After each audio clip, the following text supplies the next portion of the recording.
Meanwhile, on Team Green, EVGA launched the RTX 2060 KO for $300 just prior to the embargo lift of the 5600 XT. At the time, it seemed like a, hey, look at me, we've got a low-priced RTX 2060, I can be cheap too, but Gamers Nexus quickly discovered something interesting about it. Unlike previous RTX 2060s, which used the TU106, which is a smaller actual die, it's a completely different GPU. The RTX 2060 KO from EVGA, the specific card, used a TU104 derived GPU. So this is a bigger chip. It's an entirely different processor. It's the same one that's in the RTX 2080. And then it's just got some CUDA cores that are fused off in order to just hack it back down to RTX 2060 levels of performance.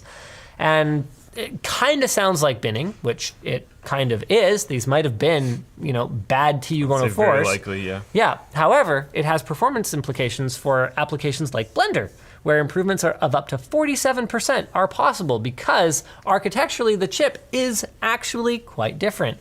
So it's unknown whether that GPU will make its way onto other sort of bargain basement 2060 cards.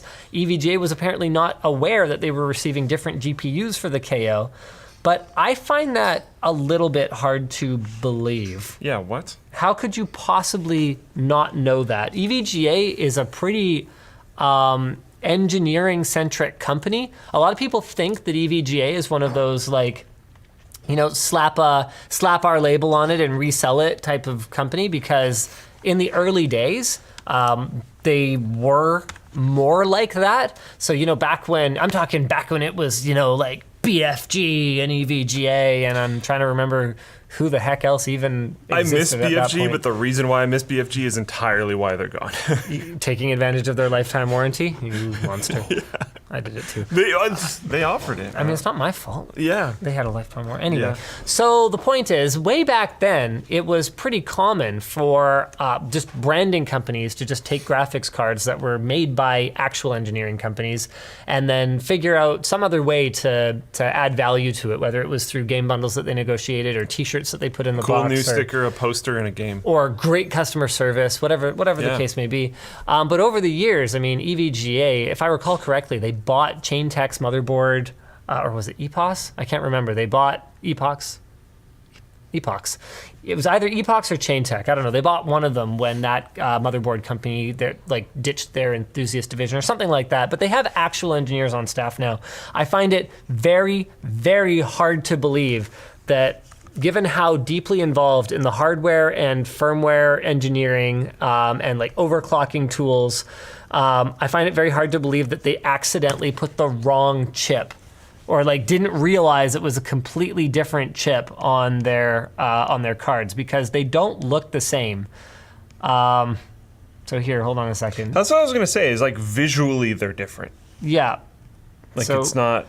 Here, let's find a die shot of a TU104. Hopefully my screen works here.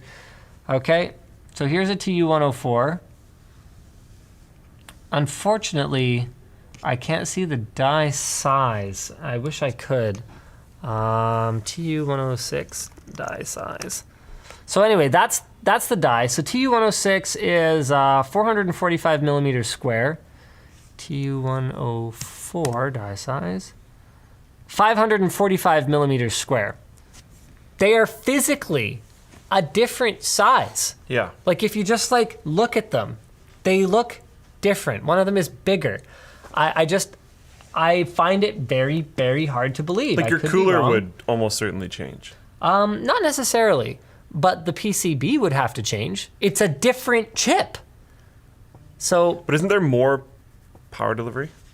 So one of the things that I think Gamers Nexus is still working on, you guys should definitely check out his follow-up coverage of this, is whether the TU106 based ones might have more overclocking headroom because it's a less power-hungry chip. Okay. So it might end up being a trade-off. No one's saying don't buy it or anything, because it's they're both fine if all you're doing is gaming. You probably will never notice a difference. But if you're more interested in productivity, you might want to go for a TU104 based one. And if you're more interested in like, I want to squeeze the maximum amount of overclocking potential out of this thing, you might be less likely to hit a power limitation on a TU106.